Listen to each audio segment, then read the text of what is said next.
This summer I will be kayaking from John O'Groats to Land's End. This top-down kayak challenge is a 900-mile journey which should take about 6 weeks, and as you can see on the map, the route will take me on the sea, rivers and canals, including the famous Loch Ness. Working with Keep Britain Tidy, I'll be raising awareness of the effects plastic has on our marine environment.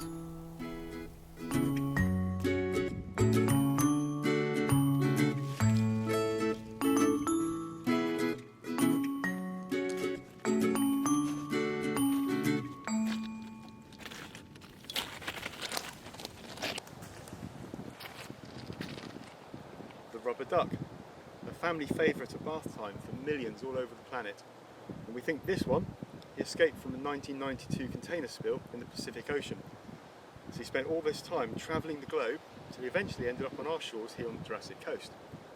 Though it's called a rubber duck, it's actually made from plastic, and the state of him, he's got a couple little holes, but you can see he's in pretty good order, which just shows how plastic just doesn't break down over time in the environment. But we've rescued him, he can stay with us, and we're going to call him Cliff.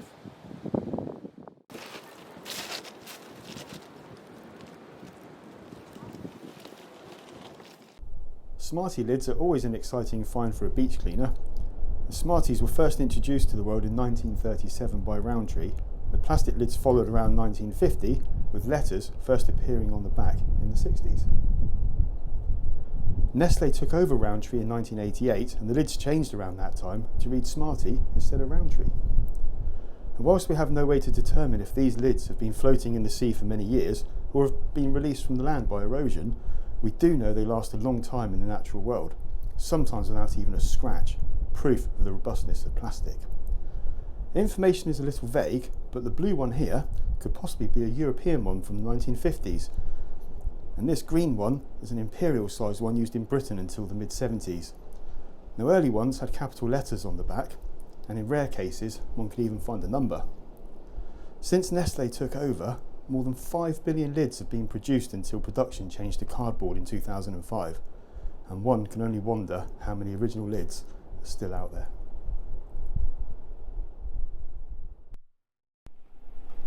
We find a lot of single-use plastics on the beaches, the most common being these plastic bottles.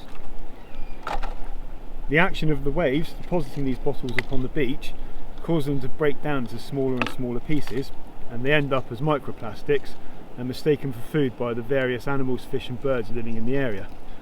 The best option is to own a reusable bottle, preferably BPA free, which can easily be filled with tap water. It's far cheaper than buying bottled water and uses less resources. Water is better for you than the various fizzy drinks which also come in plastic, but if you must buy your drink in a plastic bottle, then please recycle it afterwards so that it may be used again. Another common find are these lengths of line.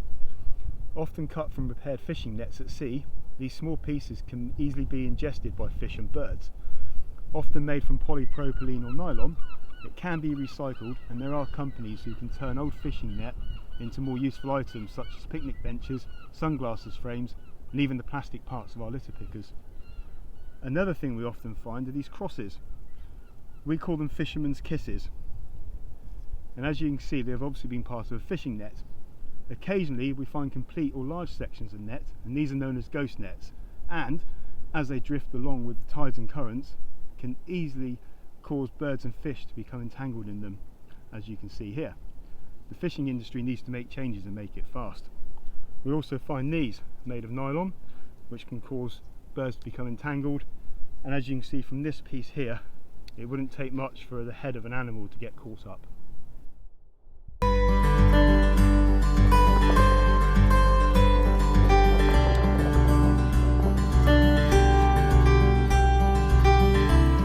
To find out more about the Top-Down Kayak Challenge and Clean Jurassic Coast, follow the links in the description below, and don't forget to like, subscribe and hit the notification bell.